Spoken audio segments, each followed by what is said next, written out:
Greetings again, everyone, and welcome to another episode of OSI Today, the podcast featuring news and views from around the Office of Special Investigations. I'm Wayne Amon from OSI Public Affairs, and in this edition, we continue our special series, My OSI Journey, which showcases the diversity and inclusion of our command-wide members. And today, I'm so very pleased to be joined by Carol Jackson, Command Analysis and Production Program Manager. Carol, that's a mouthful for me to say, but welcome to the program anyway, and it's so good to have a fellow Chicagoan on the air with me. Absolutely. Hey, Chicago Cubs fans out there, we love you guys. We love you all. And Mr. Wayne, you and I, we spend a lot of time when we used to be here in the building talking Yeah, about our Cubs. So we're that's right. expecting another spectacular season. Let's So hope thank so. you. Let's see if we can rekindle that World Series year of 2016. But sports Yes, sir. aside, I did want to mention to our listeners that we are recording this edition of My OSI Journey during Women's History Month, which is a celebration of women's contributions to history, culture, and society, and various, in the United States, I should say, United States history, from Abigail Adams to Susan B. Anthony, Rosa Parks, the timeless women's history milestones stretching back to the foundation of the founding, I should say, of the United States. They go back many, many years. So my first question to you before we get into your story and OSI, Carol, is how do you feel about following in the legacy, the footsteps, if you will, of such influential women in the history of the United States as far as observing Women's History Month? Oh, well, thank you, Wayne. And again, let me just start by saying that I appreciate and thank Special Agent Aaron Simmons for recommending me to be able to sit back and talk about my OSI experiences, and especially during a very, very prominent month, the Women's History Month. So I do appreciate that. And in this particular time in my life, I believe I understand and appreciate even more the not only the diversity, but the fact that women are have a major place in any part of any discussions that we're having right now, Mm-hmm. major issues that we're having. So Sure. for me, Women's History Month is not just about not only about those that you named previously, but it's also about those that have been able to that I've been able to interact with on a regular basis or as a part of my journey, as part of my career. So I see this as being just so important for us to have this discussion. So let's Right. see, let's talk about it. I'm excited about it. Now, you've certainly carved your own niche, not only in the Air Force, but in OSI. And briefly scanning your biography for our listeners today, you're a 30-year Air Force veteran, Chief Master Sergeant retiree, former First Sergeant, and you've been with OSI since October of 2011. So you've been with the organization, if you will, of OSI and Blue Suiters of the Department of the Air Force for many, many years. And so I would imagine that becoming interested in law enforcement and subsequently OSI may have started even before you became affiliated with the organization. Is that a fair statement? It is a fair statement, but I always like to talk about how I really became affiliated with OSI. So Mm-hmm. as in throughout my career, being a first sergeant as well as being a signals intelligence analyst, we really did not, from the signals intelligence side, we really did not interact with OSI a lot, not early on in my career. Uh-huh. However, when I moved over to become a first sergeant, one of the areas that I knew about and was very clear about is that we spent a number of times I've had to work with OSI with some of the members of the units that I was the first sergeant for, unfortunately from the negative side. Mm-hmm. And that's what I knew. And although I had been a signals intelligence analyst, I didn't know the CI side, the counterintelligence side, and that OSI was really our point of contact for that. So Right. as the years progressed, my interest in OSI became more and more interesting because of the intelligence side as well. Right. So it's just been a really good fit for me to come over to OSI and learn so much, not only from the intelligence standpoint, but also working with our special agents who do a superb job at making sure that our CI and LE collaboratively with our intelligence specialists, Hmm. making sure that that is done uh, in the best way manner. So Right. in best manner possible. And so my interest in LE, OSI, CI all started there, I just see. being able to have an opportunity. Right. Now, kind of specifically, how did your OSI career begin? Was there a certain time where you said, yes, this is really what I want to do? This is the area that I want to focus on? Actually, I was thinking about this yesterday. I actually had an opportunity, and this is why it's important that you never know how someone early on in your career can make a difference, Mhm. and what you may have done to impact the working with them, and what they remember about you. And as I was thinking about this, there was a gentleman that I used to be his first sergeant years ago, and that he knew that I used to be a signals intelligence analyst. He worked in the NCR. I was not here. My last duty assignment took me away from my family. The last few assignments took me away from my family because as a chief master sergeant, I had to move around. Right. Um, and basically, what happened is he called me and said, "Hey, there's a position that's open up in the counterintelligence field activity, and I think you would be very interested in that. Are you interested? Do you have anything planned when you come back to the NCR?" And at that time, I had not secured any position, and I did put in my resume. I got an interview, and I was hired. So my career began because of the efforts of someone who remembered me years ago and what I did in the Air Force, and it came back. So I want to give a big shout out to Mr. Dwayne Harrell, Hmm. who is still actively working for the federal government and doing an outstanding job. And that's how I actually got started with OSI, I see. moving over to CIFA. Moved over to the agency that when CIFA shut down, moved over to the other agency. And Mr. Randy Tate, who was our SIO at the time, as well as later on Mr. Mike Lighton, who took his place, was hired into that position after he left. They were the two that were really instrumental in my career here with OSI. I see. Very good. And as you mentioned, it's all about people, and that networking doesn't hurt a bit, does it? It doesn't hurt at all. And this is the one thing that I would also say. It doesn't matter what rank, what position, or any of that. That should not be why you have a talk or discussion with someone. I've learned that over the years because as a chief master sergeant, if I'm trying to find an answer and I know that that airman has the answer, and airman in the sense of being that E2, E3, if Hmm. that airman has the answer, that's who I'm going to, and I'm going to learn something by working with that airman. Because if my specialty is intelligence and I'm trying to learn about personnel, Yeah. and PCSing, Hmm. I don't have that ability just because you have the stripes on your sleeve or because you're in a position.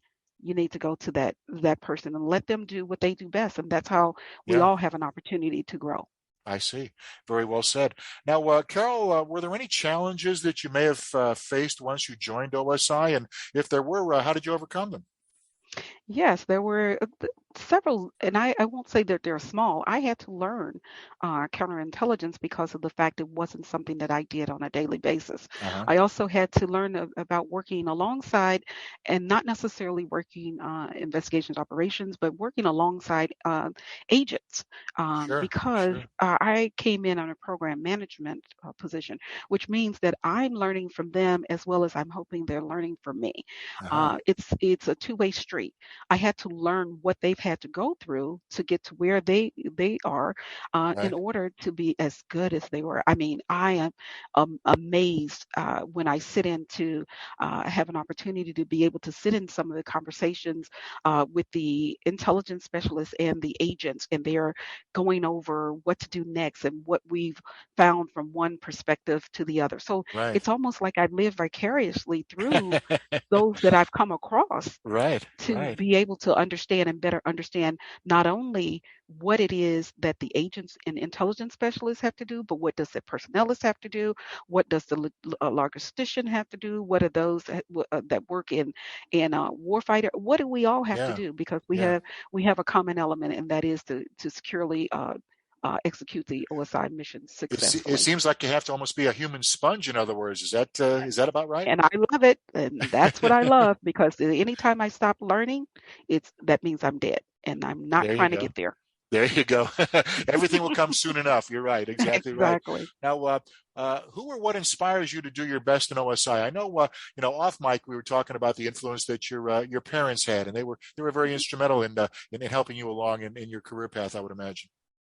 Absolutely. But I like to believe it's because we had the foundation. And I think this is the reason why during my first sergeant career that I was very adamant about being able to help those that didn't have the same structure that I may have had growing up. My great grandmother and grandmother lives right down the street from us. So if my Uh-huh. mom and dad had something to do, and we didn't grow up with a car. Ah, We grew okay. up having to take public transportation, and every one of my sisters and brothers, and it's seven of us, we went to different high schools. Wow. But it was a matter of knowing that we had my great grandmother and my grandmother to be able to be there to help us as we were going through our whatever we were doing, whether we were playing sports or whether we were doing something for school, Right. Right. competing for in different areas for school competitions and things like that. Sure. So for me, the foundation is truly because of the fact that I had those that I could look up to. And my dad and my mom, as well as my great grandmother and grandmother, their foundation of being in really close in understanding that they were hard workers. So Uh-huh. they got up early and went to bed late.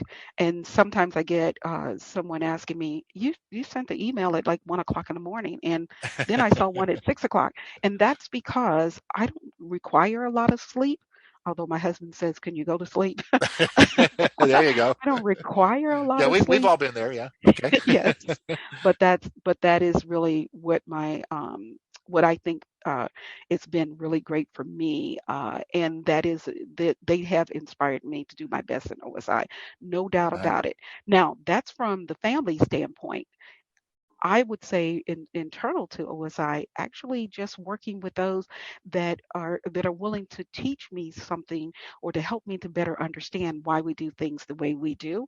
Uh-huh. That's where my inspiration comes from as well. Because I'm not meant to come in here and to already have all the answers. Right. And sometimes you have to know the history to be able to get to where you're trying to get to.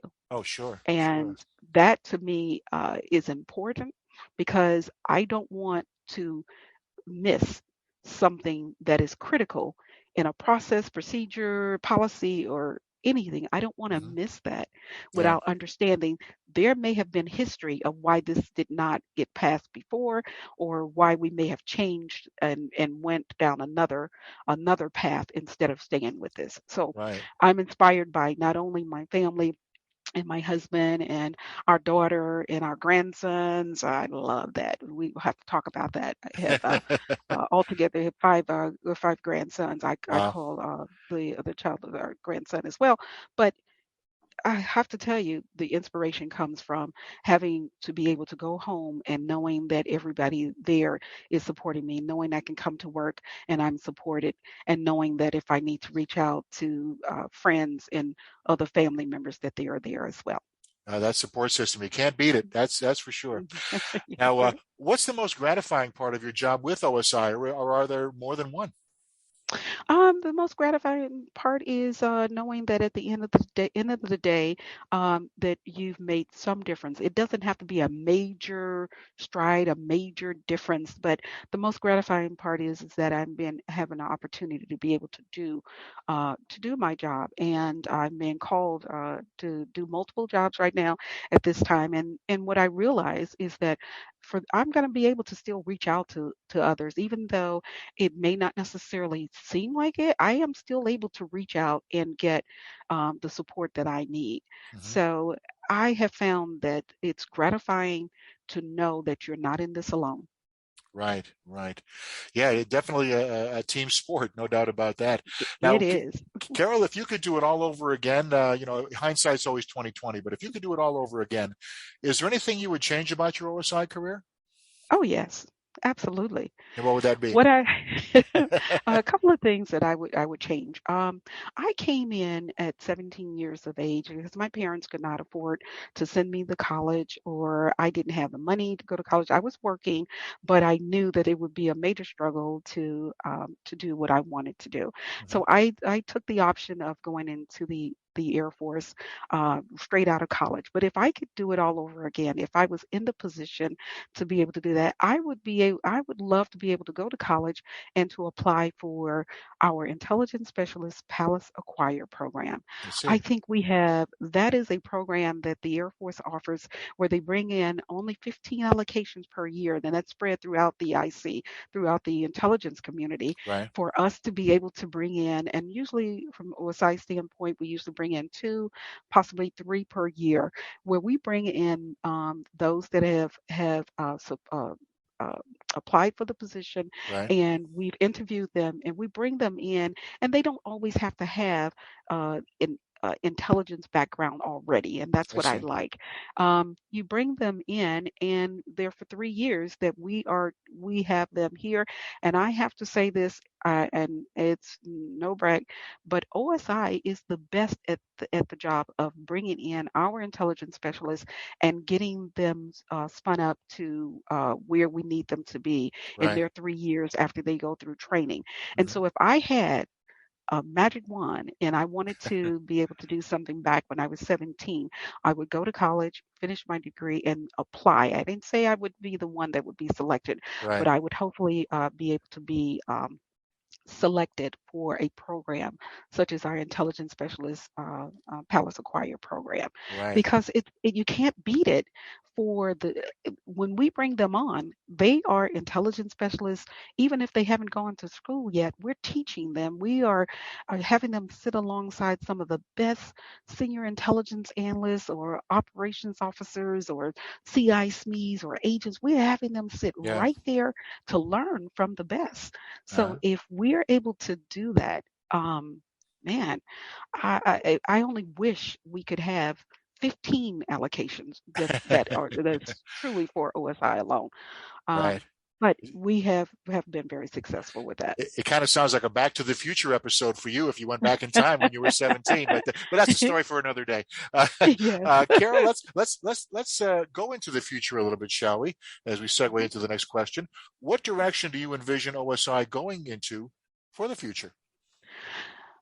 OSI has never been an organization since I've been here since 2011, has never been an organization that has sat around, waited for somebody else to determine what it is that we're going to do. I Right. think what I see OSI doing is opening up the aperture to go into other areas that have been those areas that maybe other organizations may have said, we're not ready for that. We don't want to get into that. Right. And I see us really venturing out amongst the other or the new areas that are out there. And I'm very sensitive about what I say about those what those areas are. So you have to work with me here. Sure. Those areas will be areas that, of course, that will fall under the realm of what the OSI mission entails, Hmm. whether it's CI, whether it's PJ, whether it's Now again, PSO. for our Oh, listeners, I'm yeah, sorry. You're right. PJ Special Projects or PSO Yes. is Protective Service Services. Operations, right? Yes, Right. yes. But I am because so sorry. sometimes acronyms get me a little stuck too. But anyway, I Oh. can just tell by the way you're saying all this that you're very enthused about what the future holds for the organization. I You there, Carol? Absolutely. Okay, yeah, And I'd like to be here to be able to see some of that. Hello? Yes. yeah, you're there. You Yes. were So I'd there. like to We're be able good. to be around to be able to see that. Yes. So when it's whenever it's time to move on and go and do something different, the one thing I can say is that I know OSI under the leadership, under the present, past leadership that we've had, we are going places and we are doing things that you just couldn't imagine Sure, because we sure. we have. And I use the word opportunity. You've heard me say that a number of times because that is a word that works with me, especially when you start talking about diversity and inclusion. It's Right, about an right, opportunity. right. If I don't even have the opportunity to be able to grow, if I don't have the opportunity to be able to do many things, I think that's what stagnates a particular organization. And that's something that I don't see in OSI, and I don't believe that that's something that they would ever be embraced. Or let me just say, from my short period of time with OSI, I would hope that we don't get to that point that we ever embrace stagnation. Right, right. Very, very well put. Now, again, you segued very well in my next question about D plus I, or diversity and inclusion. At the beginning of the podcast, we talked briefly about Women's History Month, and perhaps how that ties into diversity and inclusion within OSI. How foundational is diversity and inclusion from your perspective to the success of OSI? It's huge. It is absolutely huge. And I may have spoken about this before in another arena, but I always like to talk about the difference in my career and my sister career. So I have a brother that is retired Air Force. I have a sister that's retired Air Force, Hmm. and so am I. And my sister's career was totally different from mine in the sense of she worked in a more male dominated career field. She Right. worked in a where it was very obvious that it was male dominated. She was a bum and drug dog handler. Wow. She Okay. loved that job to no Yeah. end. But we were speaking one day and just talking about our careers because I see my sister who is very adamant about making sure that there's no pushback and not giving her opportunities. At one of her assignments, she was given an assignment to be a trainer for either bum, drug, dogs. I don't remember Right. Right. which one. And when she got there, they looked and they said, "Well, no, we're going to make you in charge of the kennels or whatever." Uh-huh. So she's had to deal with that. And Yeah. Yeah. when she went to the commander and complained about that, she may have gotten some pushback, but over the years, as she was able to see some of those young ladies that came after her who really knew how to also stand up for themselves and to look to see now it's probably, I don't know, I have not looked into it, but I'm sure there's been some major changes because the diversity part of it is understanding if you stay the way you were in 1920 trying to run an organization will be the same way you will be left out of any of the new changes in what's coming about. It is Right. imperative that you look and understand that we will not be cut from this, we're not cut from the same cloth. Sure. um, not at all. It's I had an opportunity with my family to be able to be around my great grandmother and grandmother. Others may not have had that opportunity, or I may have had, others may have had the opportunity to go to college, and I did not. Yeah. Right. But does that stop me from being able to do what I need to do? No, it does not. Hmm. Not as long as you are doing those things that need to be done and you can continue to move forward. So, Right. diversity and inclusion is foundational to OSI's success because OSI has been a successful organization embracing change. Okay. Very succinct. Now, as a recruiter now, let's now you're not a first shirt anymore, or a chief, but let's say you're a recruiter. What advice would you give someone who would like to join OSI? I love going on recruiting opportunities to really talk about OSI because, first of all, what happens is when I start talking about OSI and the perspective of being not only in a 132 or intelligence specialist, but just being a member of OSI, OSI have great ideas and things that it's really it's solid. It's a solid foundation that you could Hmm. start with and you could talk about it all day. You Yeah. have to stop me talking about what it is that I see that OSI offers that others do not. Number one, I love the fact that OSI, if they bring you in, they're going to train you. Right. They're going to train you. They're not Sure. going to expect Sure. you to get out there to do nothing. They'll Right. find a way to be able to ensure that you have the training that you need. And Right. I talk sometimes to some of my friends that are in other organizations and they're struggling to be able to just get to do the very basic things that they need to do in their field. So training is important and it means that you're investing in me. If you invest in me, I will invest in you. And Right. so it's collaborative, Sure. it's opportunities, and it's also about making sure that there's no one left out if there's an opportunity for everyone to be included. Sounds like a win-win. It is a win-win. So don't get me started on talking about OSI and the reason why you really want to join our organization. Um, and I'm not. This is not just for radio. If anybody talks to me, they'll tell you. I tell the story about how it is and how it's important that you network and that you really seek out and look for other opportunities to be able to help OSI continue to grow. Right. Very good. Now, before we wrap things up, Carol, is there anything else you'd like to add?